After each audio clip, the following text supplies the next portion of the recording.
Welcome back to Raw Grade and Flip, and today we have a 21 card PSA Grade Reveal. Actually 20 cards because we have one of these, which we'll go over in just a second. This order took 78 total days from arrival to complete. That was from June 9th to August 26th, which was 55 business days. So technically within their window, but hopefully they can continue to get that less and less. All right, let's just dive right in. This will be an interesting one. Not the gem rate I was hoping for, but I still think I can come out ahead because of certain cards that hit and the type of cards that I'm sending in now. Nines, are pretty solid.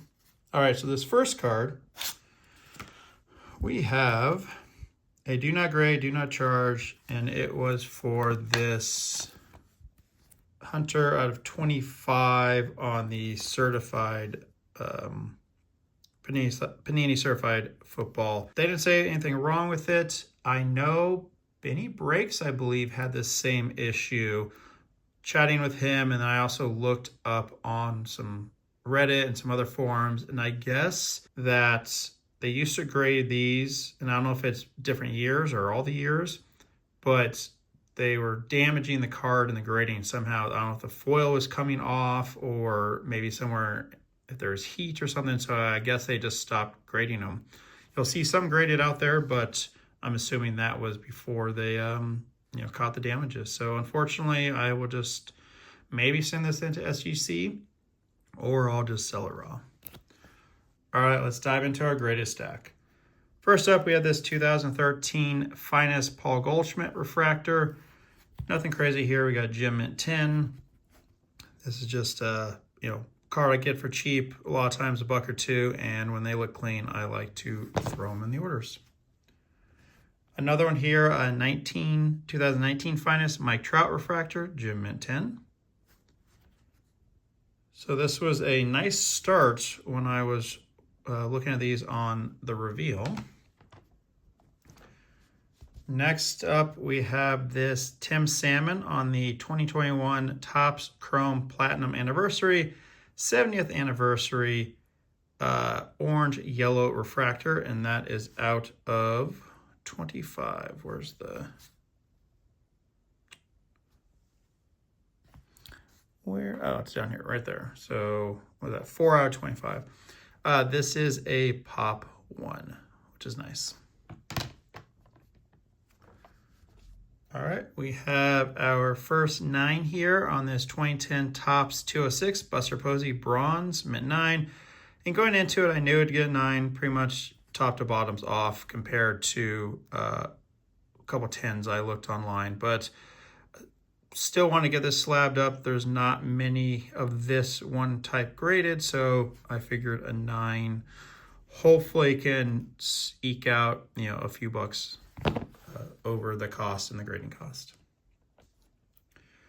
All right, this next one here is a 2017 Topps High Tech David Ortiz title refractor, and these are out of, what's that say, 250 up there. Mint 9. This is a pop 1, none higher. Obviously, it's, I don't say a random card, but, not many people are going to be going on, grading this. So I think that gives me a little bit of a, boost, even though it's a 9. It's not going to, I can't ask for, crazy much money, but I do have an offer on this already. So by the time I edit this video, if it has sold, I will, put that in the text and show the sale. This next one's a bummer. This actual card was a Gem Mint 10 that I graded a few years ago, actually, and sold it, I don't know, this summer sometime, full price, $50, but it got damaged in mailing. The bottom part here got cracked. So buyer sent it back, got a refund. I got my money from insurance. And, since it was really just cracked here, I decided to crack it out and resend it in, hoping to get another 10. And I checked that corner because that's where any possible damage would have been. And let's see if I can focus up here. It looks pretty clean there. Now if we jump to the back, so that never got damaged.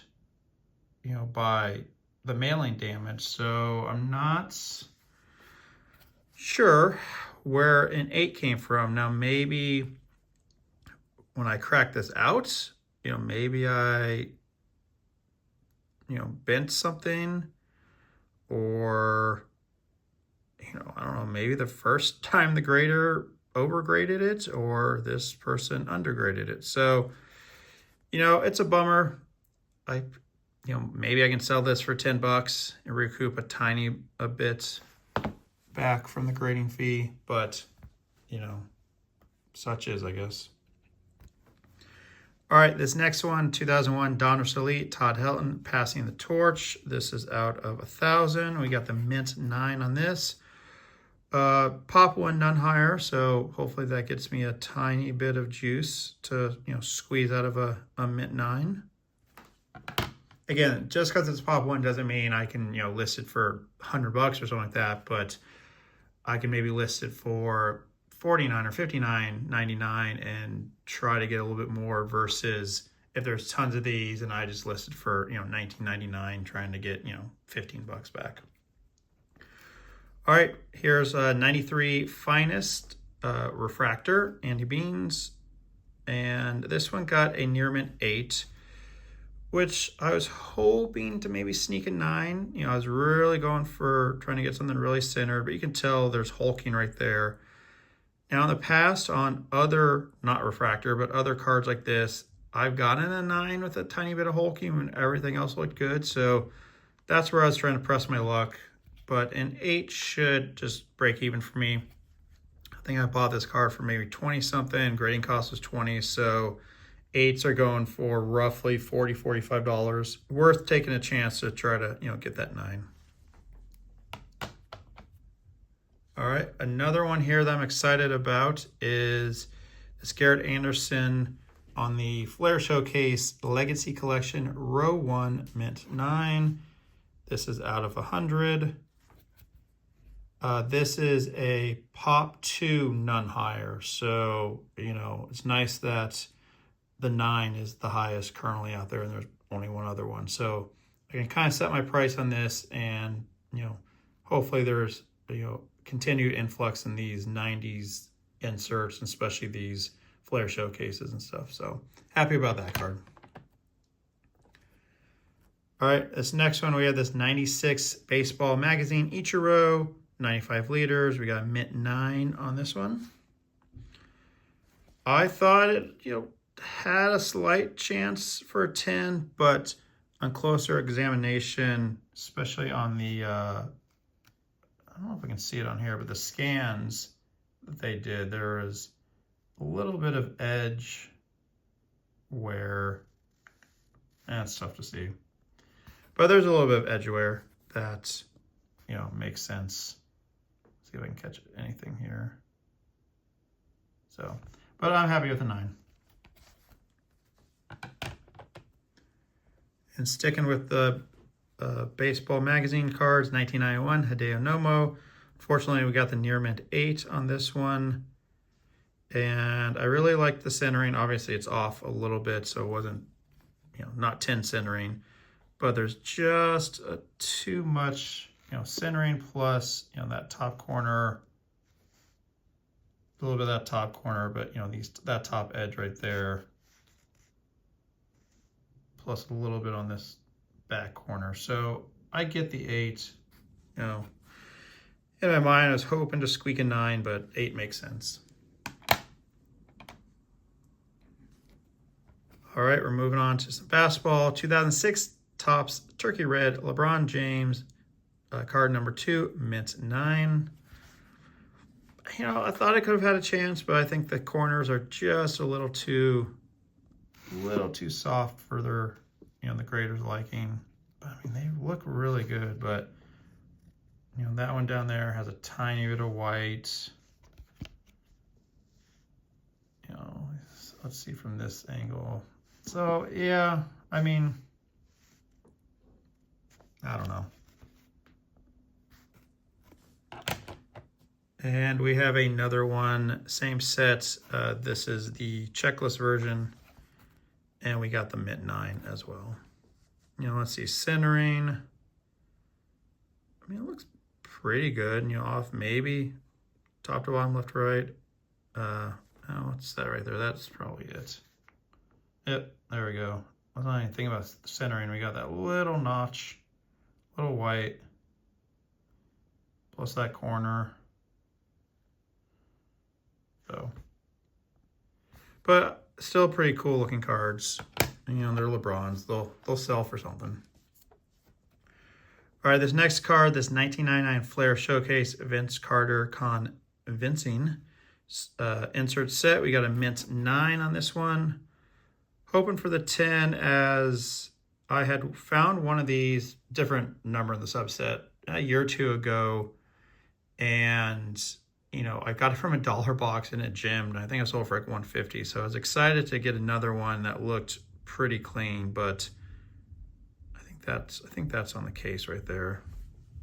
Yeah, that's actually just on the photo. That's a light. But yeah, looked clean, but all dark front, with foil. I'm sure they found something.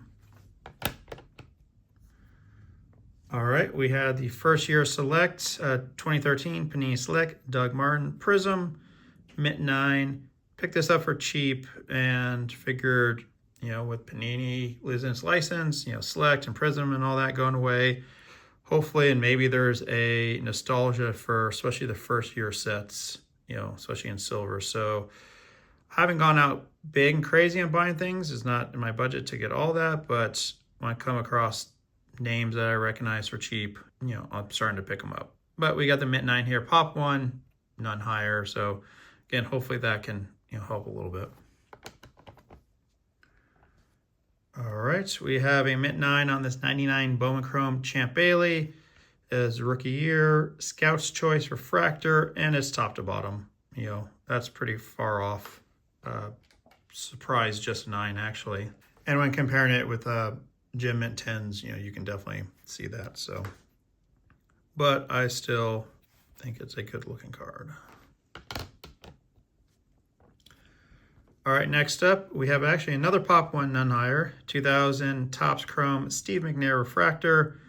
Nice color match with the blues there. Non-number these ones. And it's the, top right corner here. So, if you see that, especially against a colored background, that's pretty tough for a grader to ignore. So we got mint 9. Next up, another mint 9. You can definitely see the trend that has been forming here. 2009 Bowman Chrome Calvin Johnson Refractor. This one, you got off center left to right. So that might be, unless I examine it a little closer for corners, that's probably the main culprit.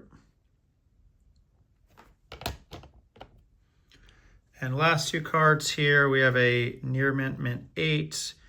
This is a pop 1, none higher, thankfully, I guess, for the 2005 Topps Antonio Gate Tribute. Nice shine on this, and these are numbered out of 11.99. All right, and the last card I'm really excited about. We have this Leaf Certified Materials Larry Fitzgerald Gold Team 24K material, Gem Mint 10. So right there, that's pretty awesome for a little, thicker material card. This one is numbered out of 75. And what's really cool for this whole set, or I guess for this whole subset of the 24K material, out of 75, there's no other 10s for across any of the cards. So this is the only pop 10, 1 for Larry Fitzgerald and 2 for any other graded 24K material gold team, insert subset, whatever you can call it. So, this one I priced, higher than I think I normally would if there was more out there, of course. But we'll see what, I can get. I'm fine with holding this for a while, especially with him being introduced, in this year's possible Hall of Fame class. So once that list came out, I already had a few of my modern Fitzgerald gems sell, for my full listing price, which was actually, great and surprising because I, listed them higher than I thought, just take offers, and they, sold right away. So that right there is, to me, the best card of the order, at least for some money making, and actually the Garrett Anderson I'm hoping as well. Unfortunately, we got a 20% gem rate. Not what I'm looking for, but a lot of these cards, or some of these cards, the 9s, can make up for it. And that's what I'm really going for in future orders as well, is, getting these 90s inserts in early 2000s where a 9, might be a pretty high grade for it. All right, and here's the numbers on this order. So right now I have 1 still in assembly, 4 in research and development, 1 on a intake. So hopefully PSA gets their button gear, with those 4 that have just been sitting in research and development. Some have been there for almost 2 months. If you enjoyed this, please like, subscribe, and comment down below. And as always, thanks for watching.